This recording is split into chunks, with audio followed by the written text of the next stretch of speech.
Hey dudes, welcome back to another Multiversus video. Today I want to share with you guys the Rick build I've been using in Multiversus that's been doing really well for me. For this build, we're going to start off with the signature perk, Bit of a Stickler Me-Syncs. Now I like this one because it's actually a lot easier to use than you might think, especially in duos where you have all this hectic chaos going on. If you're playing duos and you go ahead and throw a Me-Syncs out when your opponent's getting a combo, this still stacks on. And it's actually really easy enough in order to go ahead and combo this yourself. Think of it very similarly to like Bugs Bunny would go ahead and throw the rocket out and then they would immediately try to hit you with that down hammer. It's a very similar premise to that, where you can go ahead, summon a Me-Syncs, travel in front of him, and just do your normal combo, and boom, there you go, solid damage. Now obviously the opponent can go ahead and dodge out of it, but if they do, they still have to worry about the Me-Syncs hitting them if they dodge towards you, and if they dodge away from you, well then they still gotta worry about the Me-Syncs hitting them. This also works really well if you just give the Me-Syncs the golf club, and you go on about your way, especially like if you're going ahead and edge guarding, that works pretty good as well. So that's the signature perk that I like to go with. Now I know a lot of people like Make It Raindog on Rick, and to be honest, I'm not a big fan of this one. I gotta be 100% honest with you guys.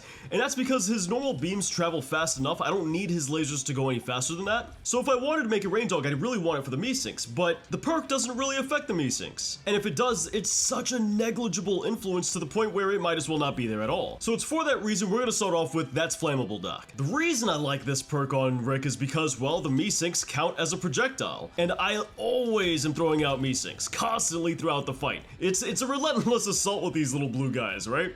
So I'm always getting that flame onto people, igniting them and getting more damage as a result of that. Not to mention, I also like to approach with the lasers as well, so that's also another plus. It also works with his fart, and it apparently works with his portal as well, which I actually didn't know until just then. Now, when I was initially conceptualizing for this build, I really wanted to use Shirt Cannon Sniper, or even Deadshot, but these once again don't affect the Me-Syncs, which is a shame because once again, I really like using the Me-Syncs quite a bit. So because of that reason, I didn't use either of those perks, and instead I went with Ice to Beat You. I like the fact that this kind of slows opponents down, and it allows you in order to get a little bit more control over situations. Like now that they're slower, it allows them to get hit a lot easier, they're a lot easier to chase down, and it's just an overall great utility perk, even if it is just only one stack. Now for the very last perk on the build. This one, admittedly, you can swap out for your favorite perk. Feel free to go ahead and put whatever you feel most comfortable with here. I think a couple of great options that you really can't go wrong with, no matter your playstyle, would be something like Triple Jump, that's always a great one, CoffeeZilla if you just absolutely hate cooldowns, or Tasmanian Trigonometry if you just want that little extra bit of survivability. Even something like I dodge, you dodge, we dodge is another good option. Then I would just go for hit them while they're down. I think this is probably the best option and definitely the most consistent option, because it increases your damage by 5% when hitting a debuffed enemy. And that's kind of the whole entire idea behind this build, is keep them debuffed as much as possible using the Me-Syncs in order to go ahead and apply the debuffs. So you can go ahead and throw the Me-Syncs out there, you can start hitting the opponent, and you can see that they're already ignited as well as frostbitten. And you can really pile the damage on quickly that way as well, so that helps out a ton.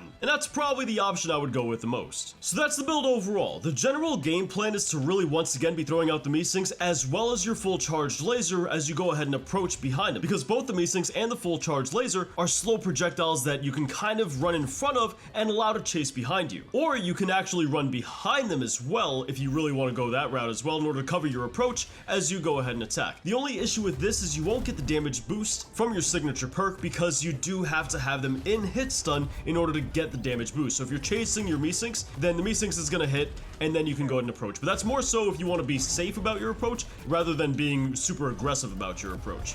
So all this comes together to synergize really well, where you have That's Flammable Duck and hit them while they're down in order to increase damage output along with your signature perk, while Ice to Beat You makes it harder for the opponent to get away from you. But that pretty much wraps up the build. Try it out in your games and let me know how it goes for you, or let me know the builds that you're running on Rick in the comments down below. Now if you want some more Multiversus videos, check out the ones on your screen now, and thank you guys for watching. I'll catch you lovely people back here tomorrow.